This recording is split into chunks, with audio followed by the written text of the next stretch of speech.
the next education, like strike and etc. Definitely we will put effort and stress upon the central government. Definitely we achieve the demand whatever we have put before the central government. Thank you.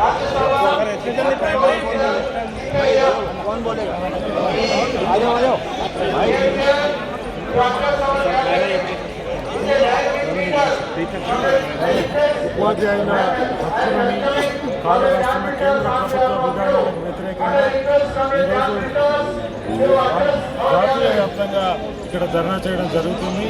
ముఖ్యంగా TET అనేది ఉపాధ్యాయ ప్రవేశాలకు సంబంధించింది. ఈరోజు సర్వీస్లో ఉన్న ఉపాధ్యాయులకి టెట్ని వర్తింపజేయడం, TET pass కానట్లయితే ఉద్యోగులను తొలగిస్తామనడం ఇది అన్యాయమైంది. అందుకు విరుద్ధంగా ఈరోజు దాన్ని రద్దు చేయాలనే డిమాండ్తో ఇక్కడ సుమారు 10,000 మందితో ఏఐఎస్టీఎఫ్ ఆధ్వర్యంలో ధర్నా చేయడం జరుగుతుంది.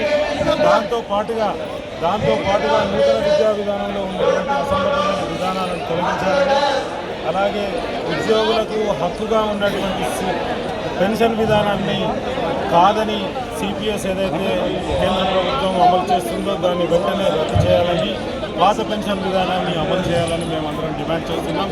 అలాగే ఉపాధ్యాయులని వివక్షకు గురి చేసి 2 వర్గాలుగా విడదీసి కేవలం ఉన్నత పాఠశాల ఉపాధ్యాయులకు ఏదైతే ఎమ్మెల్సీ ఓటు హక్కు ఇస్తున్నారో అది పూర్తిగా ప్రజాస్వామ్య విరుద్ధమైంది.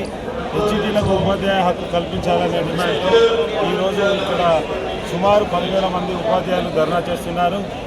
వెంటనే సుప్రీంకోర్టు ఇచ్చినటువంటి తీర్పును రద్దు చేస్తూ ఉపాధ్యాయులకు టెట్ నుండి మినహాయింపు కల్పించాలని డిమాండ్ చేస్తున్నాం.